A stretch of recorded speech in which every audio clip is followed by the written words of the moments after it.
friends, welcome. My name is Baron, and this is my channel where I talk about book stuff. I'm the book Baron.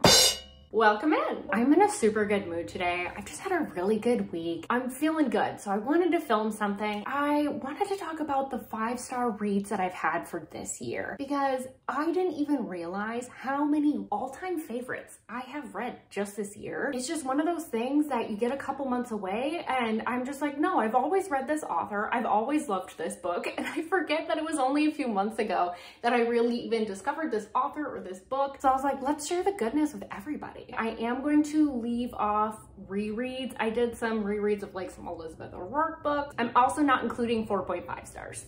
And because there are so many books, I'm not going to get into what they're about too much unless it's relevant to what I'm talking about in terms of like why I rated it 5 stars. I know that everyone rates their books a little bit differently. So 5 stars doesn't mean it's a perfectly executed book necessarily, but it does mean that it is well done enough and I'm enjoying myself enough that I can easily overlook any problems. And that's assuming I notice them at all. Sometimes I'll watch other people's reviews and I'm like, oh crap. It did do that, didn't it? But I didn't notice it because I was having such a good time with the book. It's more of the feeling of it. You get what I'm saying, hopefully. I own quite a few of these books. And if you've watched my August TBR, I've talked about how much I love teal and red on covers. So let's just have a giggle real quick about the books that I chose to purchase. They all have teal and turquoise on the cover. These are in no particular order. I just kind of rounded them up at random based on my Goodreads reviews. First one, Take Me With You by Nina G. Jones. So I actually have 2 copies of this book because I guess it's a botched copy that was completely black on the cover. And then Nina G. Jones was like, yeah, I don't know, there was some accident with printing, so it's fixed now. So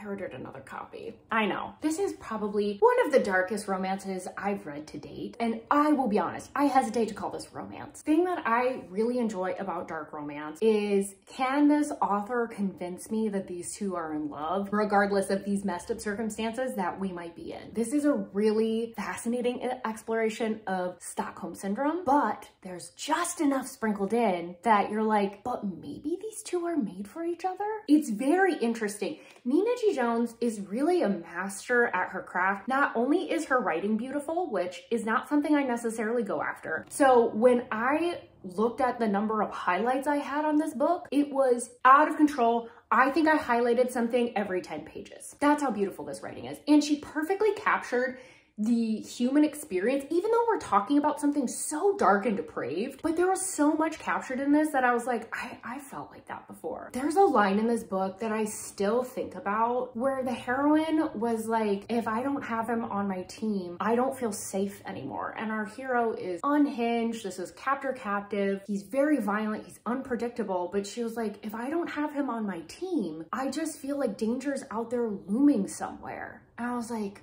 ooh, oh, that's something to really think on. And I still think about Vesper, the heroine's struggle with, do I acquiesce to what Sam, the hero, wants? Or do I fight him? What's going to save me? And how do I deal with the fact that I have now changed because of what I've gone through? I'm not like the person I was before I went through trauma. What does that mean for me? This was beautifully executed and I could talk more about it, but honestly, then I'm just gonna have like an hour-long video. I'm gonna move on. Very dark. If you're planning on reading this, like, please check trigger warnings. There's so many that I don't even want to try and list them because I'm afraid I'll miss one. Check Storygraph. Storygraph's a great reference if you need to check triggers. So I'm gonna put this one down now. So next up, I'm gonna lump these all together. I have Losers Part 1, 2, and The Dare by Harley LaRue. And the thing that I really loved about all of these books is it was the first time I read a Why Choose where there was polyamory. It was dealing with tough topics like homophobia and biphobia and kink exploration in a way that I felt like it took these topics seriously and wasn't doing it to be titillating or entertaining for the reader. This was really about someone discovering what their sexuality looks like when they're not being oppressed by this small town environment that they're in. Everyone is trying to bully them, trying to put them into a box, calling them losers. And then on top of that, I loved all the heroes. They were so different. They had such different voices. There was a gamer with blue hair, and there's your typical kind of like emo kid with the combat boots and smoking cigarettes, and got more of a hippie kid that's selling weed. Like, You've just got a variety of different people coming from different backgrounds, and also them dealing with the fact that they all have very different family dynamics, from more religious backgrounds for some. Some of them are really hippie, so they're really supportive. These books were so well executed. I will say The Dare doesn't get into as much of that. That's more of just like, whoa. The Losers, though, those two books really get into the nitty-gritty. And now I just want to reread them. Stop.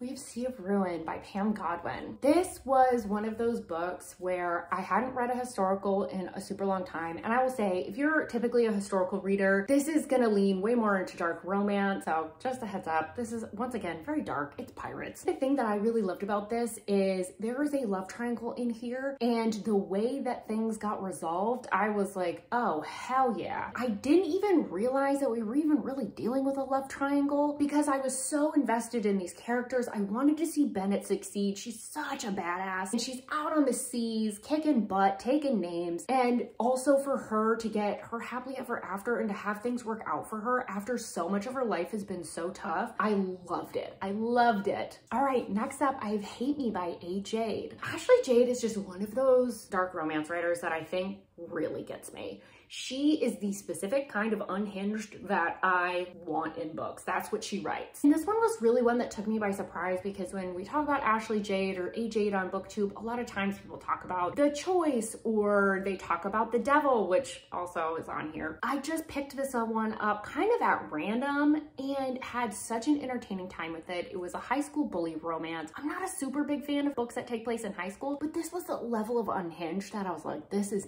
entertaining. We have rich parents who are barely present. We have a girl that is a stripper because her parents are neglectful. We have a stepbrother romance who's also her bully. It's just a level of like telenovela crazy where you're like, what else are we gonna throw in here? Again, it just made me realize that Ashley Jade or A. Jade is really one of those dark romance authors that I can just turn to when I'm in a pinch and I'm like, I'm looking for something dark and I know I'm going to enjoy myself. In the same vein, I also have The Devil. It's the same type of thing. This one, I do recommend, look up triggers if you need to, but try not to learn anything about this book going in, because whatever you think this book is, it's not. This book just went in a direction that I really didn't see coming. It kept me on the edge of my seat of like, what's gonna happen next? Where do we go from here? Oh my gosh, are they really doing that? And take me on a journey that doesn't rely on all these tropes. Do something crazy, do something different. All right, next up, I have The Boys of Belrose by Jamin Eve and Tate James. I hadn't read anything by Tate James or Jamin Eve before. I picked this up because I had seen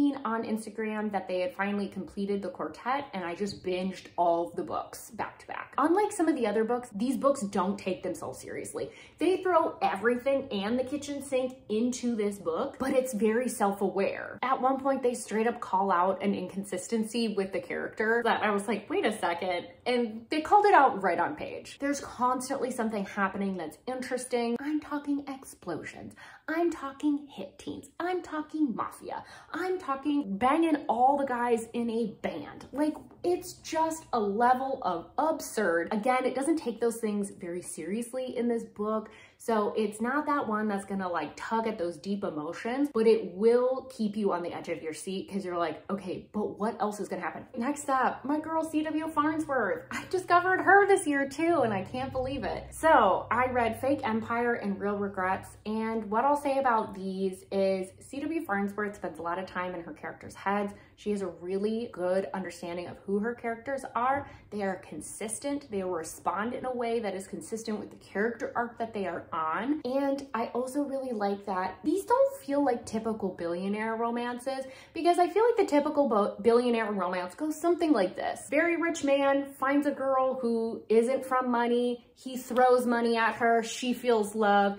She's unlike anything he's ever seen before. They bone. The end. That's fine. Those books have a place, but this is really about like, what does it look like when a bunch of billionaires are around each other? What are their parties looking like? And what does it look like when you don't have to think about money? It feels a lot more grounded and a lot more real, where a lot of other billionaire romances feel more like wish fulfillment. Next up, Reckless by Elsie Silver. I've read everything Elsie Silver has written. I'm all caught up on her backlist. She doesn't have a ton. I just enjoy the fact that she's celebrating people liking horses and being on ranches. Accidental pregnancy is the main trope in this one, and she's one of the few authors that I really trust to do this kind of trope well. And I just really liked the dynamic of Theo and Winter. I really felt like both of them as separate characters are characters that we don't see a ton of. We don't see a lot of prickly women getting their happily ever after. We don't see a lot of goofy guys bringing women out of their shells. A lot of times it's a grunting Neanderthal who's just like running around, can't talk about his feelings, and the girl that pulls him out of the shell. And it was really nice to just see the complete opposite, because as someone who's a little bit prickly, this was a little bit more realistic for me. Plus, Theo is truly wish fulfillment in a man. Next up, The Frat Boy by Nikki Sloan. This was my first time reading a Nikki Sloan book. I was really impressed with her ability to use the forced proximity and sexual interactions in order to build the relationship and further both the characters and their arcs as well as the relationship. Right now, there is a trend with let's just make them bang as much as possible, but it doesn't necessarily further the plot or further the characters. It's more of like a stopping off point. You could feel that these interactions served a purpose, creating more tension between the two of them or building the relationship. It was more than just a stopping off point of like, let's go have a spicy little time over here now. All right, From the Embers by Ali Martinez. This is one of those that perfectly toes the line of over the top and really pulling on your heartstrings. So the circumstances of this, if I give you a bulleted list, sound absurd. They don't sound realistic, but because there was these deep emotions that it was pulling at, it felt more real than it probably should have. The ending on this is just insane, frankly. But I also thought it was really cool because the couple in this, they didn't like each other. It was really interesting to see how their opinions of one another changed. A lot of it comes down to what information they were being given about the other person. Next up, The Summer We Fell by Elizabeth O'Rourke. This is one of those books that took so many things that I typically don't like all that much, and I just didn't even notice them. I was enjoying my reading experience so much. So it's got dual timeline.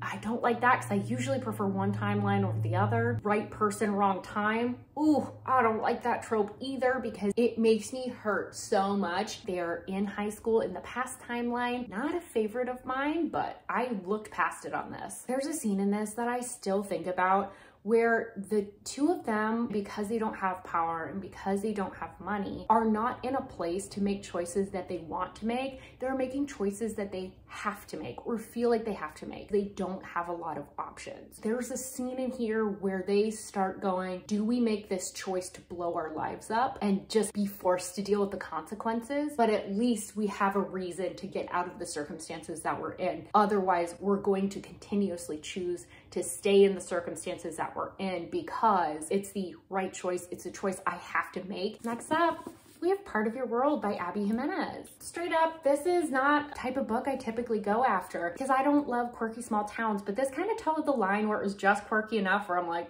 small towns are kind of like that actually. It's repping small town Minnesota, which I love because I've got family from there. And I kind of loved that both the hero and heroine from the outside might look like they have their lives together, but internally are just like, oh my gosh, everything's falling apart. I'm so miserable. And what do I do about it? Because I've been told that I'm making the right choices, I'm doing the right things. From the outside looking in, I have a great life, but actually I'm not happy. So what do I do about that? Next up, Book Lovers by Emily Henry. I have said on a couple of other videos, I really love Emily Henry's writing. She has a really great way of capturing emotion that other authors have tried to emulate and don't quite nail down. And she's a funny writer. She's got very good banter in her books. I love that the heroine in this book is the wrong type of woman. You know, she's business-minded, she's a city gal, she doesn't want to slow down, and she's happy. She doesn't need to have some big epiphany. She doesn't need to, you know, slow down her life in any way in order to find her love, because I feel like sometimes that does kind of end up being the messaging. And I just really loved that she could stay who she was and still get her happily ever after. My last two,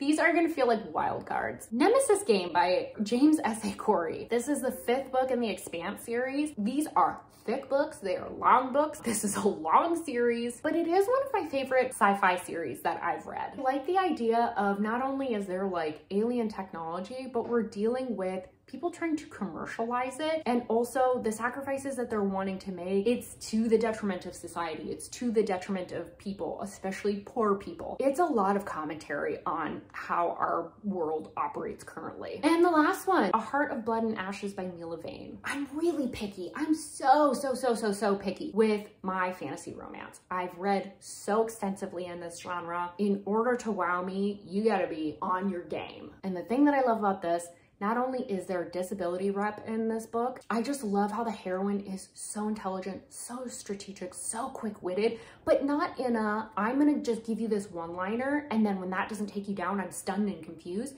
She has thought through the next 5 moves, and she's just a fantastic leader because of that. And I loved the dynamic between the hero and heroine because they are dealing with different cultures. On top of that, they're dealing with very different skill sets and different priorities in their life.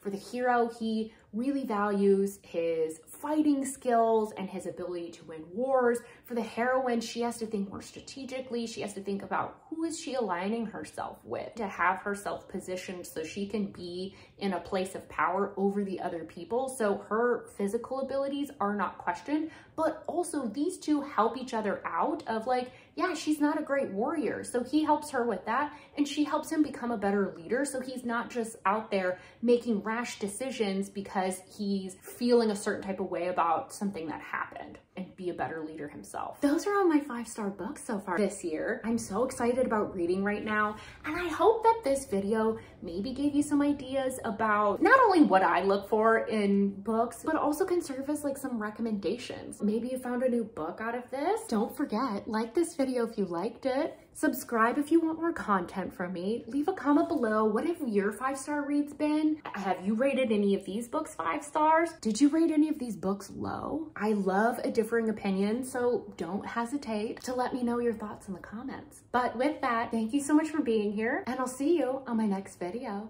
Bye-bye.